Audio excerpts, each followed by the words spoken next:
Last week, we went and took ourselves off to the Tropical Diseases Hospital here in Bangkok to get a few jabs, which we had been, it was on our list. We just hadn't got around to it, right? For things that could happen here in Bangkok, right? So things like rabies and tetanus and Hep A and B and what else? Dengue fever and Japanese encephalitis, these sorts of things that I wouldn't have had to worry about in Australia. So don't get me wrong, I'm not a jab kind of person generally, but I've heard dengue fever is horrible and one of the worst things you can get. And I seem to attract the mosquitoes really easily. So that is also Japanese encephalitis. That's a mosquito-borne illness as well. And there are lots of soy dogs in Thailand, so rabies and monkeys and things like this. So we took ourselves off to the hospital, and no, that's not what this is about, but this is what started me thinking about this topic.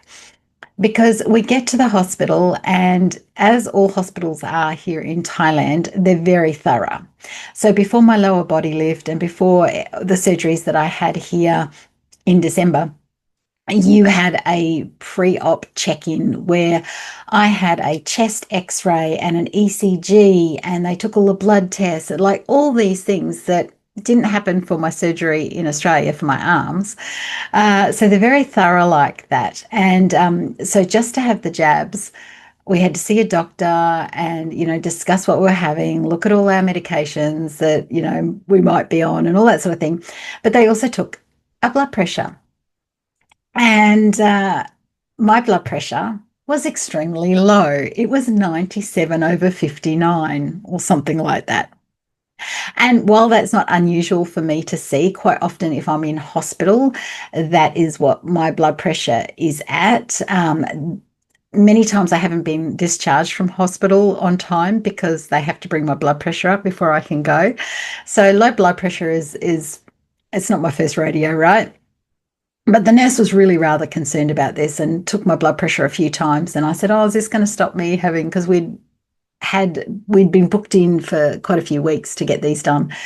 I was like, "Is this going to stop me from having my jabs?" And she said, "No, no, no, no. We're just concerned about you." I was like, "Okay, no, this is normal for me." And so they, everything was fine. And admittedly, that morning I'd woken up feeling fuzzy. So, and I don't normally feel fuzzy. And I felt just a bit, I don't know, not as energetic as I normally would be. So I'm going to say it was my blood pressure. So it led me to the thought process of, was it stress? Was it simply stress that caused my blood pressure to tank in such a, big way? Because normally my blood pressure would be around the 110 over 70 kind of range.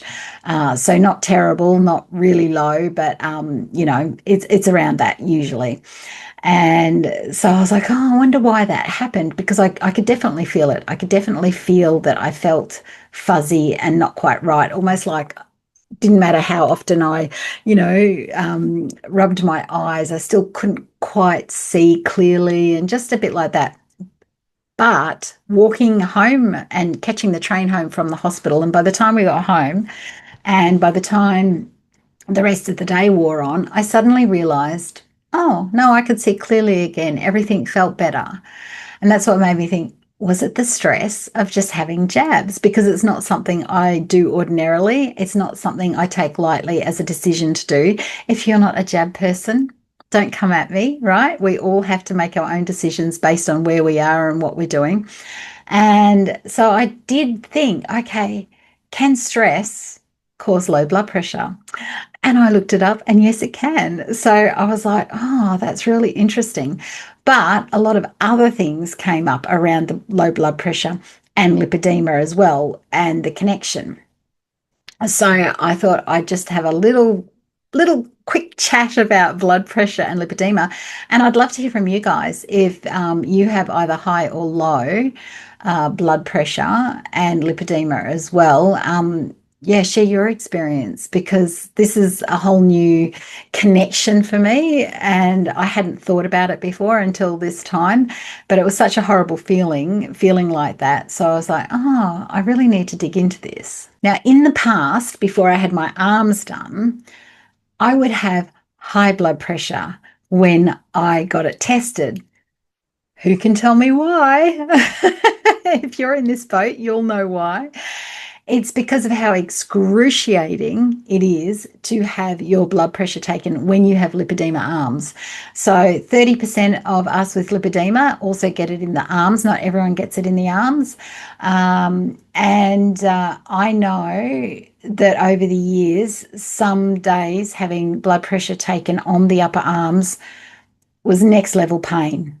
Next level pain, and the doctor or the nurse looks at you like you're being a big baby, but oh, wow. It wasn't until I woke up after weight loss surgery and my surgeon, bless him, who knew a little bit about lipedema, not a lot, he said, I know a few bits and pieces about it. That was just an accident. I didn't go to him for weight loss surgery because he knew about lipedema. It just came up in the consultation. So I was like, oh, you're my person, right? But when I woke up after the surgery, he had the blood pressure cuff around my forearm. And when the nurse came in, I said, can you take your blood pressure here? And she was like, yeah, the surgeon made, your doctor made sure we had it around here so we didn't hurt you. Ah, wow, life-changing information, right? That I could have used 30 years ago. So please know, if you're off to the doctor and you're having your blood pressure taken, you can do it around your arm. At the Tropical Diseases Unit, it was which I love Thailand for this, they have kind of next level stuff. It was like this box that you put your arm into. So, and it took the whole everything. So I didn't have a choice there. Maybe I could have just done that, but it would have been hard to explain because this particular hospital is quite a local hospital. So English wasn't forthcoming with the nurses. The doctors could speak very good English, but yeah. So, but anyway, if you're in a place where you're having blood pressure taken with a cuff, then ask for them to do it here because it can be done. So that was really good news. Now let's talk further about what I found out about the low blood pressure and lipedema specifically. So with lipedema, we have lax vessels. So weak, loose vessels, loose connective tissue, and lax, I don't know how else to say it, blood vessels. This is generally if you also have hypermobile joints. And while I haven't had hypermobile joints officially diagnosed, I'm going to say that I have at least a portion of hypermobile joints. I don't know. I have no idea how, I haven't looked it up. So if you know how to tell, it's a bit like lipedema, right? You can tell if you've got it. So tell me if there's a few things that I can do that I know I've got hypermobile joints. But that aside, the fact that I've had a double knee replacement and that sort of thing, I'm going to say that my joints are lax as well as my blood vessels and my connective tissue. Now, because of this laxness, blood pools down in our legs, right? Fluid pools down in our legs as well, which means the blood struggles to get back up to the rest of the body, which can cause the low blood pressure. It can cause dizziness on standing because, your blood hasn't come back up quickly enough. You've gotten up too quick for that. So there's also something called POTS, which is a comorbidity, is what they call it, for lipedema. So something that quite often occurs. I'm not sure that I have that. I've never been tested for it. I don't know what the testing is for it. POTS is also called postural orthostatic tachycardia syndrome.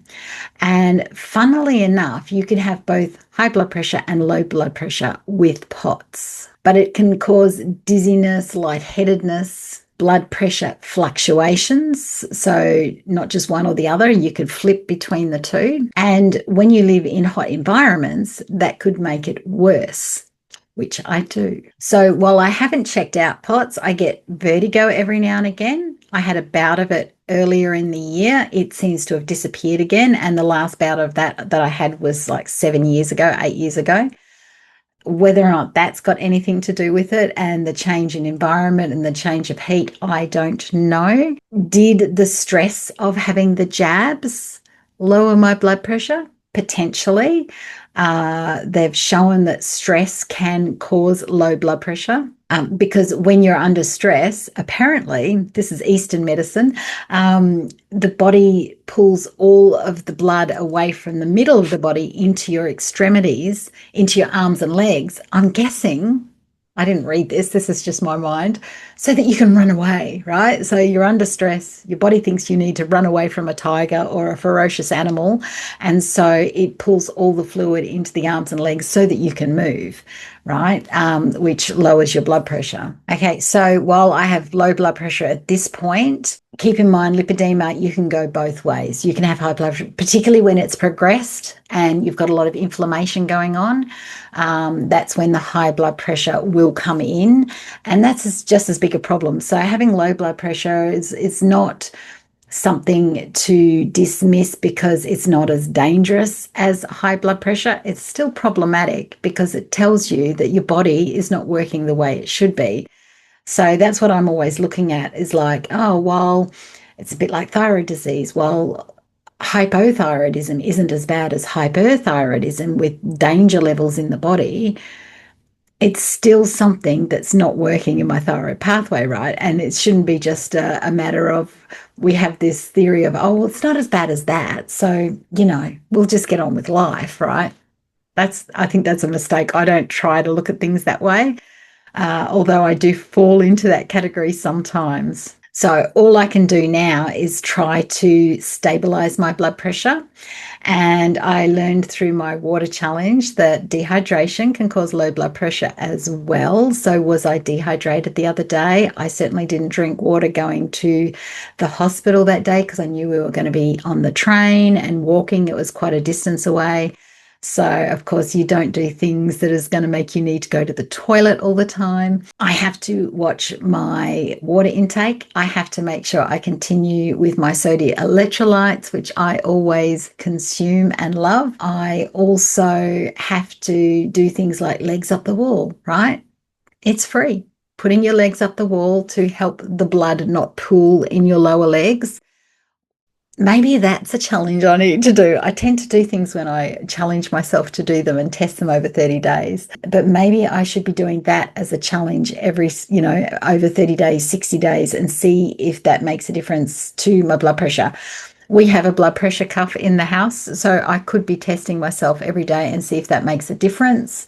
So that's another option for my blood pressure. Should I look more into POTS? If it was being problematic for me, I'm the kind of person that I tend not to go for diagnoses, I don't know what the plural is, of things unless it's a problem or unless I think there's a way to help it. Right.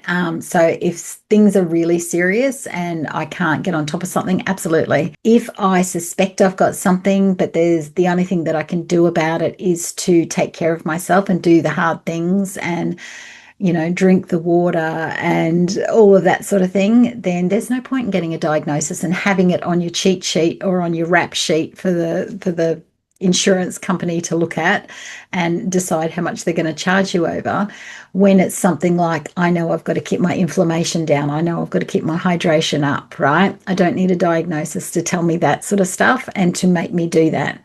So, wearing your compressions, all right? I've got a couple of compression videos. I use Fanker. I wear Fanker compressions. So, maybe I need to do a challenge where I wear the compressions every day for 30 days, put my legs up the wall for the same 30 days, have my, habit stack and see if that changes my blood pressure over that time. That would be interesting, right?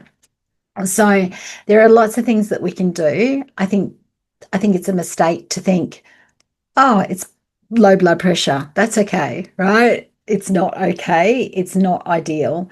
So tell me what your experience is. Share, contribute to the conversation. This is about having a conversation, me sharing my experiences and logging my experiences. This is what keeps me accountable to my health moving forward, is coming here and talking to you and sharing what I've learned about strange things like blood pressure and stress and hydration and all that kind of thing.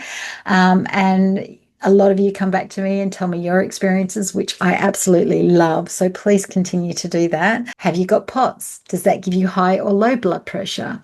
I'd love to know all of that and hear your experience of this and how you cope with it, how you aim to make it better. Is there anything you can do that you know of? Yeah, let's keep this conversation going, shall we?